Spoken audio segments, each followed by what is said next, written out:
We appreciate you building the temple. Good job, sir. Nehemiah, we're grateful that the wall is built. We now protected.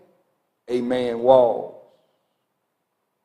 But as we sit in our houses, we recognize something. Our heart is not right with God. We got beautiful structures. The city is protected, but my soul is not. Ezra, will you bring us the book? What's interesting about that word ask, it's essentially a plea, a beg. They kept on asking Ezra, Ezra, come preach. Ezra, come preach. Ezra, come preach. Ezra, come preach. We need the book. We need the law. Bring it. Come preach it. Come teach it to us. And Ezra finally comes.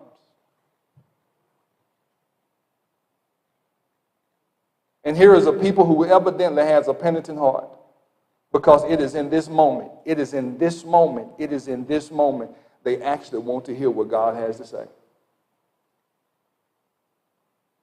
We're looking at about 90 years after coming out of Babylonian captivity. And a man said, okay, you ready to listen? The book. In chapter 9, I give you that. I want you to see something. Now, what we find here is the people. I want to be careful to point out, and again, I won't develop all these today. The people requested the book. I want you to get that. This is not the preachers. This is not the elders. This is not the priests. This is not the deacons. It's not the leading sisters or the leading brethren. This is the people. Man, it is something when the people is asking for the book. The people. I'm going to tell you one thing, and I'll share something with you real quick. And I must say, man, I have a few sisters here that, man, they are golden. They are golden. It is oftentimes they call me and we having Bible discussion. They got questions. And I've told them, I say, you are the type of individual. You are the ones that make it worth doing what we do. You hungry, you want to learn, and man, we sit on the phone for hours and just talk. My wife jokes with me every now and then. She said, which girlfriend is that? It's a joke. Don't take that serious. It's a joke. But man, I'm thinking, man, they want the book. I don't have brother. I got maybe a couple brothers that do that. Maybe a couple. But man, it's something when you got people that want the book.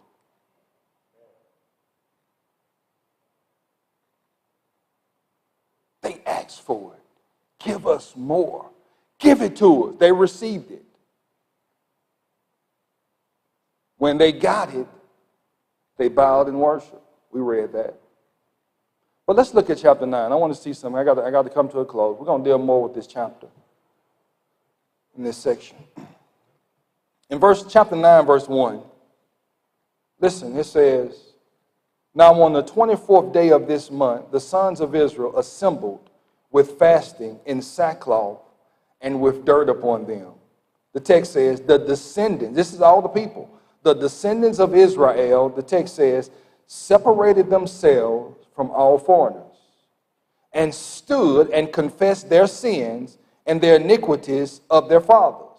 While they stood in their place, they read from the book of the law of the Lord their God for a fourth of the day, and for another fourth they confessed and worshiped the Lord their God. Now, y'all look at that. Look at this. Look at this. These people were so hungry for the book. They spent a quarter of the day after Ezra preached. See, it's a whole nother matter. It's a whole nother matter when you come because you want it versus you coming because you have to or you think going through this ritual is doing something for your soul. It's a whole nother matter when you're hungry for the book. Things begin to change when you get hungry for the book. Things begin to move when people get hungry for the book. 6 hours a day they spent in the book. Another 6 hours they spent in worship. 12 hours a day committed to the book. It's a whole nother matter when you want it and nobody has to force it.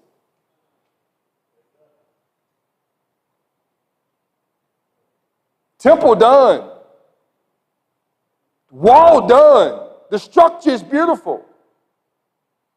But at some point in time, while they're sitting in their houses, after all the physical labor was done,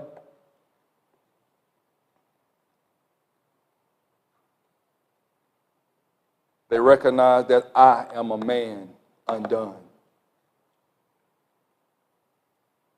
There was a priest that came here a few years ago. We need him to have church because we need the book.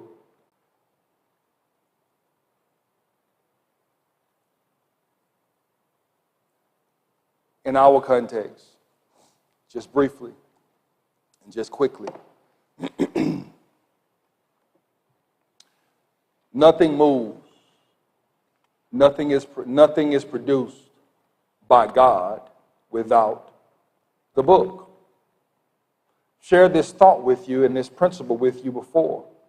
Remember, in the book of 1 Corinthians, chapter 1, we take from it the seed principle. In 1 Corinthians chapter number 1, chapter 3, remember what Paul says? To those who were elevating preachers, he says, wait a minute, hold on, let me let you get things in proper perspective. See, me and Apollos, we're just ministers, servants of God. This is his flock, and this is his vineyard. You need to get that in your spirit. This is God's stuff. This is not our stuff. See, what we're doing is, as a wise master builder, we are carefully laying on the foundation, a foundation that is the only foundation, and no other man can lay a foundation. See, Jesus is the only foundation, and upon that we build. Now, see, here's what we do as ministers, as servants of God's flock, and one of us plants the seed, and one of us waters. Neither Paul nor Apollos gave the increase. You got to catch that. Paul nor Apollos is the one that gives the increase. You know, if a church actually grows, the brethren don't do it. See, we don't like that. See, we want credit. You don't do that. God gives produce to his seed.